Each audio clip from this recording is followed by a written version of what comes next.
Coucou, salut, bonjour, bonsoir, ça dépend de l'endroit où vous vous trouvez, bien sûr dans le monde. L'URES, votre financier et contrôleur de gestion. Bienvenue sur ma chaîne, ici Motive Business.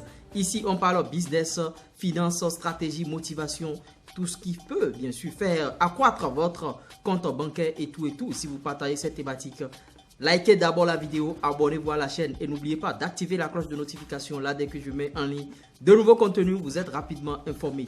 Dans cette vidéo, on va apprendre bien sûr à réduire les dépenses, comment moins dépenser son argent. C'est de ça qu'il s'agira dans cette vidéo et suivez la vidéo du début jusqu'à la fin parce que ce sont des secrets, ce ne sont pas des astuces. Je vais partager avec vous 7 secrets qui vont vous permettre de moins dépenser votre argent désormais.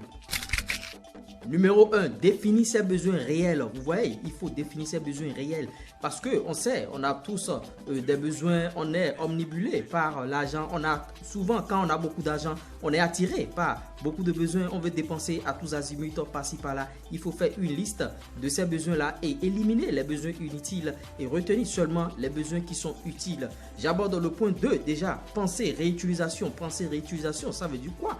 Il y a des objets qu'on utilise et on peut encore réutiliser, mais on se permet, le vilain luxe bien sûr, d'acheter encore des objets neufs pour pouvoir les utiliser alors qu'on pouvait utiliser l'autre. Je vous donne un exemple palpable. Vous voyez, bon, je prends l'exemple, vous avez deux enfants par exemple, deux garçons, et vous voyez les habits que le premier garçon avait utilisé, il y a un second qui est né et le second peut utiliser les habits bien sûr de son grand frère, mais on est là, on dit bon, on va encore acheter des habits à celui-là, alors qu'il y a des habits du premier qui sont là, qui peuvent bien sûr suffire au second enfant et on ne pense pas à réutilisation. Troisième point, il faut prendre en compte les services après-vente. C'est très important, surtout pour les appareils électroménagers. On achète des appareils, bien sûr, et il y a le service après-vente. Maintenant, quand ça se gâte, on ne pense plus au service après-vente et on va encore réacheter d'autres appareils alors qu'il y a le service après-vente là.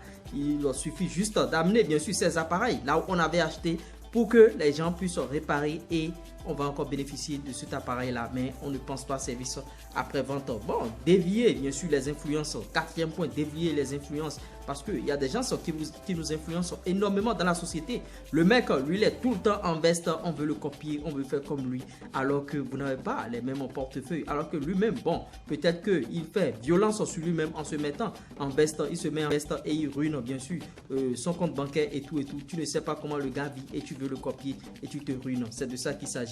Vous voyez, cinquième point, tenir un cahier de charge. Un cahier de charge, bien sûr, mensuel, hebdomadaire ou bien journalier. Moi, je vous préconise un cahier de charge journalier, c'est-à-dire sur ce cahier, vous mettez les dépenses que vous aurez à faire dans la journée.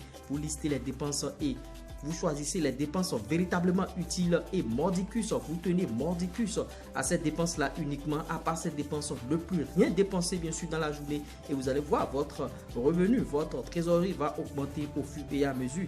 Et point 6.